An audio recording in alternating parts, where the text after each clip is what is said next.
भाई कुछ अज देखने च आया कि ਤੁਹਾਡੇ टीचर आ गए गलबात हुई सी की सी घर में कौन कौन सीगा की मामला नहीं देखो, मैं ਤਾਂ ਇੱਥੇ ਚੰਡੀਗੜ੍ਹ 'ਚ ਹਾਂ ਔਰ ਮੈਨੂੰ ਲੱਗਦਾ ਇੱਕ ਮਹੀਨੇ ਦੇ ਵਿੱਚ ਇਹਨਾਂ ਨੂੰ 4-4 5-5 ਵਾਰੀ ਸਾਰੀਆਂ ਯੂਨੀਅਨ ਨੂੰ ਮਿਲ ਲਿਆ ਔਰ ਜਲੰਧਰ ਮੇਰੇ ਘਰ ਦੇ ਵਿੱਚ ਇਹ ਲੋਕੀ ਵੜ ਗਏ ਔਰ ਉੱਥੇ ਬਜ਼ੁਰਗ ਹੈਗੇ ਆ, ਬਜ਼ੁਰਗ ਵੀ ਆ, ਡਾਇਬਟਿਕ ਵੀ ਆ, ਬਜ਼ੁਰਗ ਹਾਰਟ ਪੇਸ਼ੈਂਟ ਵੀ ਆ ਔਰ ਮੈਂ ਤਾਂ ਈਵਨ ਕੋਵਿਡ ਦੇ ਵਿੱਚ ਉਹਨਾਂ ਦੇ ਕਈ ਦਿਨ ਨੇੜੇ ਨਹੀਂ ਗਿਆ ਵੀ ਕੋਈ ਇਹੋ ਜਿਹੀ ਪ੍ਰੋਬਲਮ ਨਾ ਹੋ ਜਾਵੇ, ਲੇਕਿਨ ਇਹ ਉਹਨਾਂ ਨੂੰ ਸਟ੍ਰੈਸ ਦੇ ਰਹੇ ਆ। ਅੱਛਾ 18 ਘੰਟੇ ਮੈਂ ਕੰਮ ਕਰ ਰਿਹਾ ਔਰ ਬਦਕਿਸਮਤੀ ਇਹ ਆ ਵੀ ਜੇ 18 ਘੰਟੇ ਕੰਮ ਕਰਨ ਤੋਂ ਬਾਅਦ ਵੀ ਇੱਦਾਂ ਦੇ ਹਾਲਾਤ ਪੈਦਾ ਹੋਣੇ ਆ ਵੀ ਜੇ ਮੈਨੂੰ ਲੱਗਦਾ ਮੈਂ ਸਾਰਿਆਂ ਨੂੰ 5-5 6-6 ਵਾਰੀ ਮਿਲ ਲਿਆ ਔਰ ਇਹ ਬੜਾ ਅਨਕਾਲਡ ਫੋਰ ਆ। ਇਹ ਕਿਹੜੇ ਸਮਾਜ ਦੀ ਗੱਲ ਇਹ ਕਰਨਗੇ ਜਾਂ ਕਿਹੜੇ ਸਮਾਜ ਨੂੰ ਕਿੱਧਰ ਨੂੰ ਲੈ ਕੇ ਜਾਣਗੇ ਇਹ ਲੋਕ ਜਿਹੜੇ ਆ। ਔਰ ਮੈਂ ਤਾਂ ਇਸ ਗੱਲ ਲਈ ਕਿਉਂਕਿ ਮੈਨੂੰ ਇਹ ਆ ਕਿ ਯਾਰ ਜੇ ਬਜ਼ੁਰਗਾਂ ਨੂੰ ਕੁਝ ਹੋ ਗਿਆ ਤੇ then who will be responsible for this. ਕਿ ਜਿਸ ਤਰੀਕੇ ਨਾਲ ਅੰਦਰ ਦਾਖਲ ਹੋਇਆ ਇਹਦੇ ਪਿੱਛੇ ਤੁਸੀਂ ਫੇਲਿਅਰ ਕਿਦਾਂ ਮੰਨਦੇ ਹੋ? ਸਿਸਟਮ ਦਾ ਪੁਲਿਸ ਦਾ ਫੇਲਿਅਰ ਹੈਗਾ ਕਿਉਂਕਿ ਜੇਕਰ ਉਹ ਪ੍ਰੋਟੈਸਟ ਕਰ ਰਹੇ ਸੀਗੇ ਨਹੀਂ ਮੈਨੂੰ ਤਾਂ ਲੱਗਦਾ ਇਹ ਆਰਗੇਨਾਈਜ਼ਡ ਸਿਸਟਮ ਆ, ਇਹ ਕੋਈ ਸਾਜ਼ਿਸ਼ ਹੋਣੀ ਆ ਜਾਂ ਤਾਂ ਕਿਉਂਕਿ ਹੋ ਸਕਦਾ ਪੁਲਿਸ ਦਾ ਫੇਲਿਅਰ ਵੀ ਹੋਵੇ ਇਹਦੇ ਵਿੱਚ, ਲੇਕਿਨ ਅਨਫੋਰਚੂਨੇਟ ਲਿਆ ਜੇ ਤੁਸੀਂ ਮੈਂ ਕਹਿੰਦਾ ਆਫੀਸ਼ੀਅਲ ਉਹਦੇ ਤੇ ਆ ਜਾਓ ਤੁਸੀਂ। ਅੱਛਾ ਜੇ ਕਿਸੇ ਨੇ ਡਿਸਕਸ ਕਰ ਲਵੇ, ਮੈਂ ਤਾਂ ਇਹਨਾਂ ਨੂੰ 5-5 6-6 ਵਾਰੀ ਮਿਲ ਹਟਿਆ ਪਰ ਜੇ ਮੈਂ ਵੀ ਉੱਥੇ ਨਹੀਂ ਹੈਗਾ, ਅੱਛਾ ਪ੍ਰਾਈਵੇਟ ਘਰ ਹੈ, ਬਜ਼ੁਰਗ ਹੈ, ਅੱਛਾ ਇਨਸਾਨੀਅਤ ਵੀ ਤਾਂ ਕਿਤੇ ਤਾਂ ਇਨਸਾਨੀਅਤ ਖੜਦੀ ਹੈ ਨਾ, ਕਿਤੇ ਤਾਂ ਇਨਸਾਨੀਅਤ ਹੋਣੀ ਚਾਹੀਦੀ ਹੈ। ਕਿੰਨੀ ਦੇਰ ਭਾਜੀ ਅੰਦਰ ਉੱਥੇ ਰਹੇ ਨੇ ਔਰ ਕੀ ਨਹੀਂ ਹਜੇ ਵੀ ਮੈਨੂੰ ਤਾਂ ਲੱਗਦਾ ਕਿਉਂਕਿ ਮੈਨੂੰ ਤਾਂ ਬਜ਼ੁਰਗਾਂ ਦਾ ਫੋਨ ਆਇਆ, ਅਜੇ ਵੀ ਘਰ ਅਜੇ ਵੀ ਮੇਰਾ ਖਿਆਲ ਉੱਥੇ ਹੀ ਆ ਔਰ ਮੇਰਾ ਖਿਆਲ ਆ ਵੀ ਪਿਛਲੇ 2-3 ਘੰਟੇ ਦੇ ਇਹ ਘਰੇ ਬੜੇ ਆ।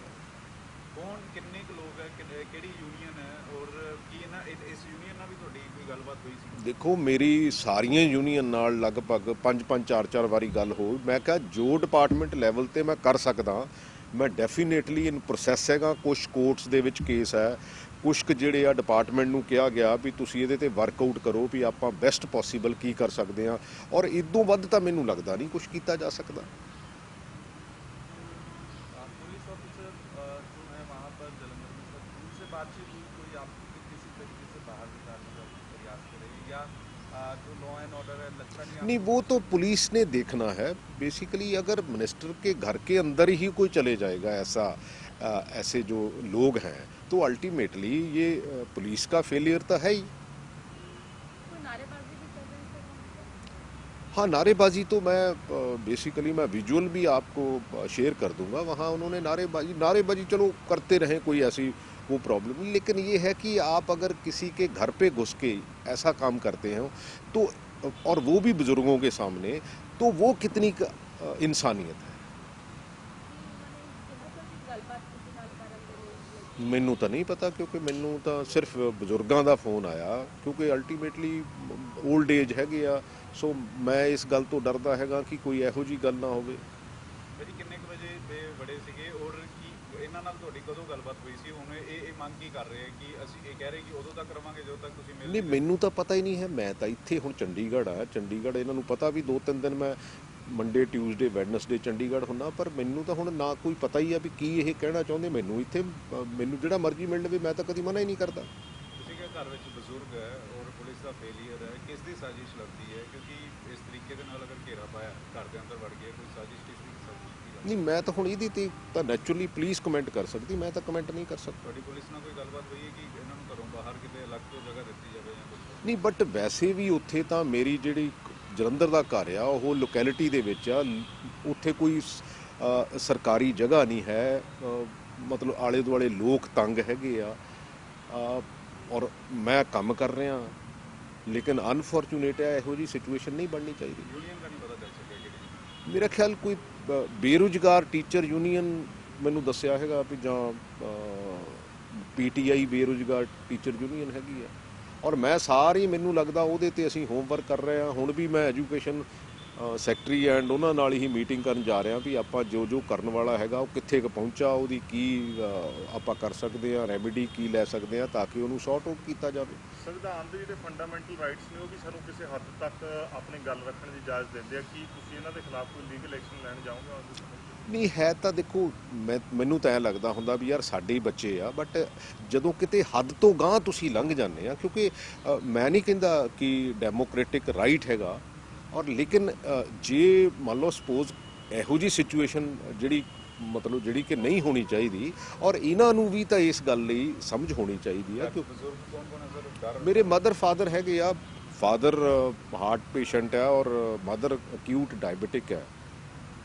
ਸੋ ਮੈਨੂੰ ਤਾਂ ਉਹਨਾਂ ਦਾ, ਕਿਉਂਕਿ ਅੱਗੇ ਵੀ ਇੱਕ ਦਿਨ ਹੋਇਆ, ਅੱਗੇ ਤਾਂ ਚਲੋ ਘਰ ਦੇ ਬਾਹਰ ਤੱਕ ਹੀ ਆਏ ਸੀ, ਬਟ ਅੱਜ ਤਾਂ ਘਰ ਦੇ ਅੰਦਰ ਹੀ ਚਲੇ ਗਏ। ਸਰ, ਇਸ ਤੋਂ ਇਲਾਵਾ ਪਰਾਲੀ ਦਾ ਮੁੱਦਾ ਵਾ, ਪਰਾਲੀ ਦੇ ਮੁੱਦੇ ਨੂੰ ਲੈ ਕੇ ਲਗਾਤਾਰ ਸੁਪਰੀਮ ਕੋਰਟ ਦੀ ਸੁਣਵਾਈ ਜਾਰੀ ਹੈ। ਕੇਂਦਰ ਸਰਕਾਰ ਨੇ ਹਲਫਨਾਮਾ ਦਿੱਤਾ ਕਿ 4% ਦੀ ਪਰਾਲੀ ਦੀ ਵਜ੍ਹਾ ਕਰਕੇ ਪ੍ਰਦੂਸ਼ਣ ਦਿੱਲੀ ਛੋੜਿਆ। ਦਿੱਲੀ ਹਮੇਸ਼ਾ ਪੰਜਾਬ ਅਤੇ ਹਰਿਆਣਾ ਦੇ ਕਿਸਾਨਾਂ ਦੇ ਉੱਤੇ ਮੜਦੀ ਆਈ ਹੈ ਕਿ ਉਸ ਦੀ ਵਜ੍ਹਾ ਕਰਕੇ। ਅੱਜ ਪੰਜਾਬ ਸਰਕਾਰ ਨੂੰ ਵੀ ਪੁੱਛਿਆ ਗਿਆ ਸੀਗਾ ਕਿ ਪੰਜਾਬ ਸਰਕਾਰ ਨੇ ਕਿਸਾਨ ਪਰਾਲੀ ਨਾ ਸਾੜਨ ਕੀ ਕੁਛ ਕਰ ਨਹੀਂ ਦੇਖੋ, ਜਿੱਥੇ ਅਸੀਂ ਉਹਨਾਂ ਨੂੰ ਜਿਹੜੇ ਕੈਂਪਸ ਵਗੈਰਾ ਸਾਡਾ ਐਗਰੀਕਲਚਰ ਡਿਪਾਰਟਮੈਂਟ ਲਾਉਂਦਾ, ਉੱਥੇ ਸਟ੍ਰਿਕਟਲੀ ਅਸੀਂ ਪਰਚੇ ਵਗੈਰਾ ਵੀ ਦਰਜ ਕਰਵਾਏ ਹੈਗੇ ਆ, ਬਟ ਅਗੇਨ ਫਿਰ ਕਿਸਾਨ ਦੀ ਜਿਹੜੀ ਕਿੰਨੀ ਕੁ ਉਹਦੀ ਅਰਨਿੰਗ ਹੈ ਉਹਦੇ ਤੇ ਵੀ ਕਿਤੇ ਨਾ ਕਿਤੇ ਡਿਪੈਂਡ ਕਰਦਾ। ਮੈਂ ਇਹ ਨਹੀਂ ਕਹਿੰਦਾ ਕਿ ਕੁਛ ਕਿੱਦਾਂ ਦੀਆਂ ਘਟਨਾਵਾਂ ਹੋ ਜਾਂਦੀਆਂ, ਪਰ ਜਿਹੜਾ ਪੋਲਿਊਸ਼ਨ ਵਾਲਾ ਗੱਲ ਹੈ, ਕਿਉਂਕਿ ਦਿੱਲੀ ਜੇ ਬੇਸਿਕਲੀ ਕੇਂਦਰ ਸਰਕਾਰ ਨੇ ਆਪਣਾ ਐਨਾਲਾਈਜ਼ ਵੀ ਕੀਤਾ ਹੈਗਾ ਵੀ 4% ਹੀ ਆ, ਇਹਦਾ ਮਤਲਬ ਬਾਕੀ 96% ਤਾਂ ਹੋਰ ਪੈਰਾਮੀਟਰ ਸਾਨੂੰ, ਕਿਉਂਕਿ ਸਿਰਫ ਦਿੱਲੀ ਸਰਕਾਰ ਜੇ ਪੰਜਾਬ ਤੇ ਜਾਂ ਹਰਿਆਣੇ ਤੇ ਸਿਰਫ ਸਟੋਪ ਹੀ ਦਿੰਦੀ ਆ, ਮੈਨੂੰ ਲੱਗਦਾ ਇਹ ਵੀ ਕੋਈ ਗੱਲ ਠੀਕ ਨਹੀਂ ਹੈ। ਔਰ ਇਹਦੇ ਤੇ ਦਿੱਲੀ ਸਰਕਾਰ ਨੂੰ ਆਪਣੇ ਜਿਹੜੇ ਪੈਰਾਮੀਟਰਸ ਆ ਉਹਨੂੰ ਠੀਕ ਕਰਨ ਦੀ ਜ਼ਰੂਰਤ ਹੈ, ਤਾਂ ਕਿ ਜਿਹੜਾ ਪੋਲਿਊਸ਼ਨ ਆ ਉੱਥੇ ਘੱਟ ਹੋ ਜਾਵੇ।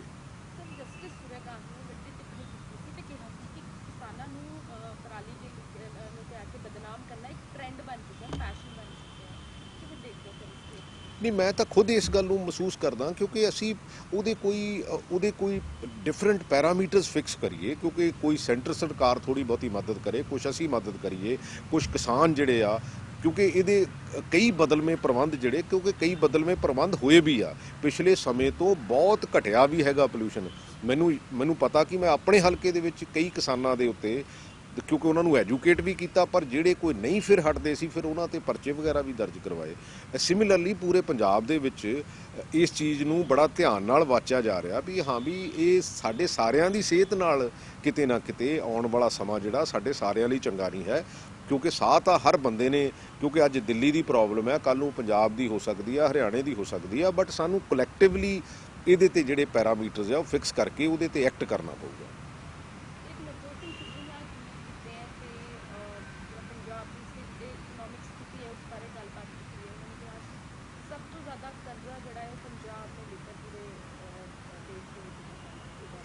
ਨਹੀਂ, ਕਰਜ਼ਾ ਹੈਗਾ, ਇਹਦੇ 'ਚ ਕੋਈ ਦੋ ਰਾਮਾ ਨਹੀਂ, ਕਿਉਂਕਿ ਮੈਂ ਤਾਂ ਖੁਦ ਕਦੀ ਨਹੀਂ ਇਸ ਗੱਲ ਨੂੰ, ਕਿਉਂਕਿ ਸਾਨੂੰ ਜਿਹੜੇ ਰੈਵਨਿਊ ਜਨਰੇਟ ਕਰਨ ਲਈ, ਰੈਵਨਿਊ ਵਧਾਉਣ ਲਈ ਸਾਨੂੰ ਜਿਹੜੇ ਸਾਰੇ ਪੈਰਾਮੀਟਰਸ ਆ, ਚਾਹੇ ਕਾਰਪੋਰੇਸ਼ਨ ਆ ਲੀਕਰ ਦੀ, ਚਾਹੇ ਮਾਈਨਿੰਗ ਦੀ, ਚਾਹੇ ਹੋਰ ਜਿਹੜੇ, ਕਿਉਂਕਿ ਕਰਪਸ਼ਨ ਵਾਲਾ ਐਂਗਲ ਆ, ਇਹ ਸਾਨੂੰ ਸਾਰੇ ਪੈਰਾਮੀਟਰ ਜਿਹੜੇ ਉਹ ਟਾਈਟ ਕਰਨੇ ਪੈਣਗੇ। ਆਉਣ ਵਾਲਾ ਜਿਹੜਾ ਸਮਾਂ ਹੈਗਾ ਉਹ ਪੰਜਾਬ ਲਈ ਸਿਰਫ ਇਲੈਕਸ਼ਨ ਨਹੀਂ ਹੈ, ਪੰਜਾਬ ਦੇ ਰਿਵਾਈਵਲ ਤੇ ਸਰਵਾਈਵਲ ਦੀ ਗੱਲ ਵੀ ਹੈ। ਮੈਂ ਇਸ ਗੱਲ ਲਈ ਬੜਾ ਕਲੀਅਰ ਹੈਗਾ ਕਿ ਸਾਨੂੰ ਸਾਰਿਆਂ ਨੂੰ ਇਹਦੇ ਲਈ ਸੁਹਿਰਦ ਹੋਣਾ ਚਾਹੀਦਾ, ਔਰ ਇਹਦੇ ਤੇ ਲਗਾਤਾਰ ਸਾਨੂੰ ਕੰਮ ਕਰਨਾ ਚਾਹੀਦਾ।